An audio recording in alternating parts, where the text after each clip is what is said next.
सबसे पहले मैं आपका शुक्र अदा करता हूँ कि आपने एक शॉर्ट नोटिस में यहाँ तशरीफ़ लाई और ये एक हंगामी प्रेस कॉन्फ्रेंस मजबूरन इसलिए देनी पड़ी कि कंगन इलाका के डेवलपमेंट के बारे में, यहाँ की तामीर और तरक्की के बारे में सरकार की जो इस वक्त कंगन की तरफ तवज्जो नहीं है, तो आज की प्रेस कॉन्फ्रेंस के ज़रिए मैं सरकार की तवज्जो इस तरफ दिलाना चाहता हूँ कि ताकि इससे फार फ्लंग एरिया जो है हमारा कंगन, इसकी तरफ तवज्जो दी जाए। बदकिस्मती की बात है, मैं आज ये बात आपके सामने आया करता हूँ और मेरे पास एविडेंस हैं, सबूत हैं कि निबाड़ एक स्कीम है और उससे पैसा दिया जाता है R&B डिपार्टमेंट को, और R&B डिपार्टमेंट जो है इसमें सड़कें बनाती हैं या बाकी चीज़ें। और बदकिस्मती से डिस्ट्रिक्ट गांदरबल के लिए 55 करोड़ रुपए सेंक्शन हुए हैं और डिस्ट्रिक्ट गांदरबल के दो डिवीज़न हैं, डिवीज़न गांदरबल और डिवीज़न कंगन। कंगन डिवीज़न को रेडिफ 30 के तहत कोई भी पैसा नहीं मिला। ये बहुत ही बदकिस्मती की बात है, जबकि LG के दौर में कंगन में जो प्रोजेक्ट्स दिए थे उन पे आज काम चल रहा है। और सरकार बनने के बाद कंगन के साथ ये नाइंसाफ़ी हुई है, सौतेली माँ का सलूक किया गया है। इसमें मुझे शक लगता है और कंगन की आवाम ये सवाल पूछती है कि अगर गांदरबल को 55 करोड़ वहाँ पे खर्च करने के लिए इजाज़त दी गई और कंगन को इसमें इग्नोर क्यों किया गया? इसमें कोई ऐसा तो नहीं है कि चीफ मिनिस्टर की कुर्सी को बचाने के लिए कंगन के लोगों को कुर्बान किया गया है, कंगन के फार फ्लंग एरियाज़ के लोगों को कुर्बान किया गया है। ये सरकार इस पर अपनी पॉलिसी वाज़े करे। और इसमें आपके सामने मैं ये पेश करता हूँ, ये डिप्टी डायरेक्टर जो हैं प्लानिंग के R&B के, ये इनकी तरफ से कापी है और इसमें सारा डाटा है गांदरबल का, और गांदरबल के लिए जो सेंक्शन हुए हैं ये प्रूफ के तौर पे, ताकि आपको इसमें शक न रहे कि ये प्रोबंडा या कोई ये इस किस्म की पॉलिटिक्स की जा रही है। इसमें कोई पॉलिटिक्स नहीं है, इसमें कंगन का मुझे इस चीज़ का बड़ा दुख है कि मुझे उम्मीद थी कि जो बड़े अहम प्रोजेक्ट थे कंगन के इलाका के, जिसमें छतरपुर का पथरीबल इलाका है जो कि बिल्कुल इस वक्त अनकनेक्टेड है इससे रोड फैसिलिटी से, और छतरपुर से मालिश तक अगर ये रोड बन जाती तो इसमें टूरिस्ट का एक अच्छा स्कोप था और लोगों को उसका फ़ायदा मिलता, लेकिन बिल्कुल इग्नोर किया गया है। और मुझे उम्मीद थी कि आप मचकनी और इसको नारानाग में जो एक बस्ती है जिसका 2 बार पुल जला के उनका कोई भी राब्ता नहीं है दुनिया के साथ, उसका जो DPR बना हुआ है, मुझे उम्मीद थी कि उस पर कम से कम काम होगा। और ये था कि अकाल मर्ग के लिए जो प्रोजेक्ट ये DPR बना है, ये वो अगर ऊपर चली जाती ये रोड तो टूरिस्ट के लिए एक अच्छा स्पॉट था, लोगों को हर तरह की फैसिलिटी मिलती और टूरिस्ट को बूस्ट मिलता। ऐसा नहीं है कि आज अगर टूरिस्ट इस वक्त हालात की ख़राब होने की वजह से इस वक्त कमज़ोरी है, आएगा जम्मू कश्मीर के अंदर टूरिस्ट, क्योंकि ये दुनिया का सबसे बड़ा खूबसूरत इलाका है। तो इसमें जो आज हमारे साथ नाइंसाफ़ी हुई है, तो मैं गवर्नमेंट से, कंगन की आवाम की तरफ से गवर्नमेंट से ये सवाल पूछता हूँ कि आखिर कंगन में निबाड़ की स्कीम के लिहाज से क्यों कंगन डिवीज़न को इग्नोर किया गया है। और उसके बाद दूसरी चीज़ ये कि PMAY एक स्कीम है, उन लोगों को ये फ़ायदा मिलता है जिनके घर नहीं होते हैं, गरीब लोग होते हैं। और गुज़श्ता 1-2 साल से इस स्कीम का पैसा जो है जम्मू कश्मीर के अंदर यूटिलाइज़ नहीं किया जा रहा है, जबकि जियो टैग मुकम्मल हो चुका है और मार्च 31 या 25 मई को ये जियो टैग प्रोसेस ख़त्म हो चुका है। तब से गवर्नमेंट बिल्कुल खामोश है, चीफ मिनिस्टर की तरफ से और यहाँ की रूरल डेवलपमेंट डिपार्टमेंट मिनिस्ट्री की तरफ से कोई भी आदेश नहीं है महकमे को कि आप इनका प्रोसेस जो आगे भेजें और इन लोगों को जो है इस फैसिलिटी से इनको फ़ायदा मिले। क्योंकि बहुत सारे लोग ऐसे हैं, जब गर्मी आज है, आज तो बड़ी आसाइश है कश्मीर में, जब सर्दी होगी तो ये लोग कहाँ जाएंगे अपने बाल बच्चों को लेकर? इनके लिए छत जो है वो कहीं पे मुहैया नहीं है। ये गरीब लोग जो हैं इस वक्त इंतज़ार में है कि गवर्नमेंट की तरफ से कब कोई पैगाम आए और हम इसका फ़ायदा उठाएँ। मेरी गवर्नमेंट से ये रिक्वेस्ट है कि फिलफोर आप जियो टैग का प्रोसेस जो ख़त्म हो चुका है, आप इसमें फंडिंग करने के लिए इन लोगों को पैसा दीजिए ताकि ये अपने घर बना सके, अपने बच्चों के लिए छत फराम कर सके। और तीसरी बात ये है कि यहाँ पे मज़दूर लोग जो हैं ये मुख्तलिफ़ इलाकों में जाते हैं, जैसे गुरेज़ है, लद्दाख है, करगिल है, वहाँ लोग जाते हैं मज़दूरी के लिए और थाने से वेरिफिकेशन मिलती है इनकी करेक्टर सर्टिफिकेट के लिए, और उसके बाद इनको करेक्टर मिलता है, फिर ये अपनी मज़दूरी के लिए जाते हैं। बदकिस्मती की वजह से छोटे मोटे मामलात जो हैं, जैसे बीवी के साथ झगड़ा हो गया, घरेलू छोटे मोटे तनाज़ात हैं, उनमें FIR लग जाती है और उन लोगों को भी इसी फहरिस्त में रखा गया है। उनको भी परमिशन जल्दी नहीं मिलती।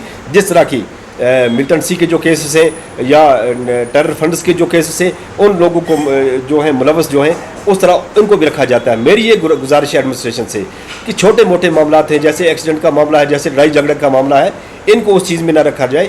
बिल्कुल जो मिलिटेंट सी के केस में है या एंटी नेशनल के इसमें केसेस में है, उनको आप बंद कर दीजिए, किसी भी तरीके से आप उन पर सख्ती से अमल करें। लेकिन आम जो लड़ाई झगड़े हैं इन केसों को जो है आप उन पर नज़रसानी करें, एक आसान तरीके से उनको वेरिफिकेशन दे दें, ताकि वो अपनी रोजी रोटी कमाने के लिए जो लद्दाख, करगिल, गुरेज या रियासत के दूसरे इलाकों में या मुल्क के दूसरे इलाकों में जाते हैं, तो इनको इजाज़त दे देनी चाहिए, क्योंकि इनके बच्चों की रोटी रोज़ी का मसला है। मौजूदा सरकार जो है, इन्होंने इलेक्शन के दौरान बहुत ही लोगों के साथ अहम वादे किए थे कि हम आपकी बिजली फीस माफ़ करेंगे, और जो लोग उस वक्त इनके बहकावे में आ गए, उन्होंने अपनी बिजली फीस भरना बंद कर दी। आज उन लोगों पे लाखों रुपए का कर्जा जो है वो चढ़ा हुआ है, इसीलिए कि हमारे साथ एमएलएज ने या मंत्रियों ने वादा किया था कि आप आपकी बिजली फीस माफ़ करेंगे। अब उस धोखे में ना तो गवर्नमेंट बिजली फीस माफ़ कर पाई, अब वो लोग जो है वो इस कर्जे के नीचे दबे हुए हैं। मेरी गवर्नमेंट से गुजारिश है कि आप एक पॉलिसी बरतब करें, जिन लोगों पे बिजली फीस का कर्जा है कम से कम बीपीएल कैटेगरी को वो कर्जा माफ़ किया जाए, क्योंकि आप ही के दावों आप वादों की वजह से उन पे बिजली फीस का कर्जा चढ़ा हुआ है, और इस वक्त आपके धोखे की वजह से वो इस वक्त कर्जे की इस परेशानी में है। आप एक पॉलिसी मरतब कीजिए ताकि इनका कर्जा माफ़ हो जाए, और ये जिम्मेदारी बनती है गवर्नमेंट की, क्योंकि गवर्नमेंट की जो इस वक्त एमएलएज हैं या मिनिस्टर हैं, उन्होंने इस चीज़ का वादा किया था आवाम के साथ, और आवाम इस बात धोखे में रही है। और पाँचवा जो मसला है, ये बहुत ही अहम मसला है, ये रूरल डेवलपमेंट डिपार्टमेंट की तरफ ये इशारा नहीं बल्कि पूरी उन पे इल्ज़ाम है ये कि 2017-18 का बहुत बड़ा पैसा जो है फंसा हुआ है। अब इसमें बात यह कि गवर्नमेंट कहती है कि पैसा जो है ये ठेकेदार का है, ये ठेकेदार का पैसा नहीं है। नरेगा का जो पैसा है जनाब, ये आम मजदूर का पैसा है। यही मजदूर मटेरियल भी इस्तेमाल करता है और यही मजदूर जो है वो मजदूरी भी करता है। 2018 से लेकर अभी तक, 2018 से लेकर अभी तक ये पैसा वागुज़गार नहीं हुआ, और लोगों को बड़ी उम्मीदें थी कि जब मिनिस्ट्री बनेगी, यहाँ सरकार बनेगी और रूरल डेवलपमेंट डिपार्टमेंट का मिनिस्टर जो है वो सबसे पहले इसी पे काम करेगा, लेकिन अभी तक उनकी तरफ से इस अहम मसले की तरफ गौर नहीं किया गया। मैं ऑनरेबल मिनिस्टर से ये गुजारिश करूंगा कि आप इसमें सबसे पहले काम करें। जितनी भी लेबिलिटी है 2017-18 से लेकर बंद है नरेगा की, इसको बागुजार किया जाए। नए काम उठाने से बेहतर है कि आप ये कर्जा अदा करें। क्यों? ये गरीब का, मजदूर का कर्जा है, ये गरीब का है, ये मजदूर का है, इसलिए आप इस चीज़ को इग्नोर नहीं कर सकते, क्योंकि आपकी जिम्मेदारी बनती है। और साथ साथ में बालताल का एक अहम बड़ा मसला है। बालताल का ये मसला है कि गुज़श्ता सालों की तरह इस साल परमिशन में बड़ी कटौती हुई है। मेरी गुजारिश है एडमिनिस्ट्रेशन से कि आप जिन लोगों को बालताल में परमिशन देते थे, उसी तरीके से इस साल भी परमिशन का सिलसिला जारी रखें। आप इंटर डिस्ट्रिक्ट जो हैं, बाहर के जो लोग हैं, उनको बिल्कुल भी परमिशन न दी जाए। सिक्योरिटी का मसला है, इसमें कोई शक नहीं है। डिस्ट्रिक्ट से बाहर जो लोग हैं उनको बिल्कुल भी आप प्रमोशन न दें, लेकिन डिस्ट्रिक्ट के अंदर जो होम डिस्ट्रिक्ट के लोग हैं उनको प्रमोशन दी जाए, और जिनको पिछले साल दी थी उनको भी दी जाए, और जो नई डिस्ट्रिक्ट से आती हैं दरख्वास्तें उनको भी दी जाए, क्योंकि ये रोज़ी रोटी का मसला है। एक कंपनी है बाहर की जिसने सैनिटेशन का काम लिया है। अभी बहुत सारे लोग जो हैं वो इल्ज़ाम कर दे रहे हैं कि पिछले साल का पैसा जो है उनका वो अभी वाजिब अदा है, उनका पैसा अदा नहीं किया गया। उन लोगों ने कंप्लेंट भी की है रूरल डेवलपमेंट डिपार्टमेंट को, सेक्रेटरी तक, डायरेक्टर साहब तक वो पहुंचे हैं, लेकिन फिर दोबारा उसी कंपनी को टेंडर दिया गया, उसी कंपनी को कॉन्ट्रैक्ट दिया गया है। आखिर क्या वजह है कि उस कंपनी पे इल्ज़ाम भी है कि ये लोगों को धोखा देती है, लोगों के पैसे खाते हैं, उसके बावजूद भी डिपार्टमेंट ने उसी कंपनी को टेंडर दिया, ये कॉन्ट्रैक्ट दिया है। इसमें दाल में काला का है, कुछ ना कुछ है। शायद सेक्रेटरी लेवल से लेकर नीचे तक ये सारी चीज़ें, इस पर इन्वेस्टिगेशन होनी चाहिए।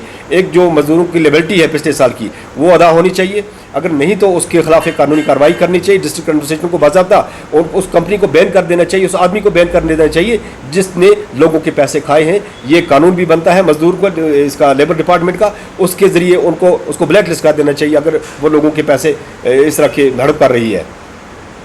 और ये कुछ छोटे मामला हैं जिनमें टंगदजी हाइन जो है, ये रोड है, इसमें मैगडम नहीं है और इस साल प्लान में भी नहीं है। मेरी गुजारिश है एडमिनिस्ट्रेशन से कि वो इसमें फिल4 एक DPR इसी साल बनाए और गवर्नमेंट को भेजे, ताकि उसमें मैगडमाइजेशन का जो काम है वो शुरू हो जाए। सबसे बड़ा और आखिरी मसला जो है वो है हेल्थ सेक्टर का। ये एक इतना अहम मसला है, ये इंसानी ज़िंदगियों के साथ जुड़ा हुआ है। मिन जुमला पूरे सब डिवीज़न में आप देख लीजिए, जितनी भी PHCs हैं, जितने भी डॉक्टर्स हैं, इतनी महंगी दवाइयाँ लिखते हैं कि एक आम इंसान के बस की बात नहीं है कि वो दवाइयाँ ख़रीद सके और अपना इलाज कर सके। अगर हम हेल्थ के सेक्टर में ही कंप्रोमाइज़ करेंगे तो फिर इंसानियत के इस में बचा क्या है। फिर तो इंसानियत ख़त्म हो गई है। आप देख लीजिए हमारा ट्रामा हॉस्पिटल कंगन है, जो कि मशहूर एक हॉस्पिटल है, इस पे अरबों रुपए खर्च हो चुके हैं। यहाँ की ये हालत है कि एक एक इंसान अगर मामूली बीमार यहाँ पे आ जाए सर दर्द लेकर, उसको एक 700 से लेकर 1400 के आसपास दवाइयाँ लिखी जाती हैं डॉक्टर की तरफ से, लेकिन 1400 की दवाई में से 14 पैसे का फ़र्क नहीं होता है। आखिर क्या वजह है? आज हर गली कोचे में इस चीज़ की डिस्कशन हो रही है कि ये दवाइयाँ कहीं मिट्टी से नहीं बनाई हैं, इनमें तो खाली आटा नहीं भरा हुआ है, इनमें कहीं कोई ऐसी चीज़ चूना तो नहीं भरा हुआ है कि इनसे किसी बीमार को सहूलत नहीं मिल रही है, किसी बीमार को फ़र्क नहीं हो रहा है। इस पे डिस्ट्रिक्ट एडमिनिस्ट्रेशन को, खासकर हेल्थ डिपार्टमेंट के जो मिनिस्टर हैं, उनसे मेरी गुजारिश है कि वो इस पे एक तहकीकाती टीम बिठाएं कि कंगन सब डिवीज़न में इस तरह के काम क्यों हो रहे हैं। एक तो महंगी दवाई जो डॉक्टरों की तरफ से लिखी जाती हैं, कहीं डॉक्टरों की और कंपनी की आपस में सांठगांठ तो नहीं है, कमीशन पे ये दवाई लिख रहे हैं, कहीं डॉक्टरों की और मेडिकल शॉप की आपस में सांठगांठ तो नहीं है, ये महंगी दवाइयाँ लेकर आप लोगों पे जुल्म करते हैं। अगर महंगी दवाइयाँ लिखते हैं तो फिर लोगों को फ़र्क क्यों नहीं होता है? आप गांदरबल चले जाइए, गांदरबल की दवाइयाँ जो हैं उनके बारे में अभी शिकायत नहीं कि गांदरबल में अच्छी दवाइयाँ मिलती हैं, और जो भी पेशेंट गांदरबल जाते हैं उसी बीमारी को लेकर जो कंगन में उन्होंने 3-3 हज़ार की दवाई खाई और गांदरबल में 300-400 की दवाइयाँ उनको मिलती हैं और उनको फ़र्क हो जाता है, ठीक हो जाती है, और कंगन में हज़ारों रुपये खर्च करके तो उनको सहूलियत नहीं मिलती है। कहीं ना कहीं इस चीज़ के अंदर शक पड़ता है और आम लोगों को इस चीज़ पे शक है कि इसमें फिर एक इंक्वायरी टीम बिठाई जाए और माहिर तिब जो हैं वो इस चीज़ में अपनी एंट्री करें, वो देखें कि इसमें किस कंपनी की दवाइयाँ हैं और साफ शफाफ दवाइयाँ जो हैं वो कंगन में दी जाएं। ये हमारा मुतालबा है और इसीलिए आज की प्रेस कॉन्फ्रेंस जो मैंने आपको यहाँ पे ये तकलीफ़ दी, मुझे उम्मीद है कि इन चीज़ों में गवर्नमेंट थोड़ी एक्शन लेगी और गवर्नमेंट हरकत में आएगी और मौजूदा सरकार जो है फिर कि आखिर कंगन के साथ इस तरह की नाइंसाफ़ियाँ क्यों हो रही हैं। अगर डिस्ट्रिक्ट गांदरबल में 55 करोड़ पे निबाड़ के थे तो हमारा कंगन का शेयर इसमें क्यों नहीं है? अगर क्यों नहीं है तो इसमें शक पड़ता है कि चीफ मिनिस्टर की कुर्सी को बचाने के लिए कहीं ना कहीं ये सारा मैच जो है फिक्सिंग मैच है और आम लोगों को इसमें इग्नोर किया गया और कंगन के लोगों को इसमें कुर्बान किया गया है।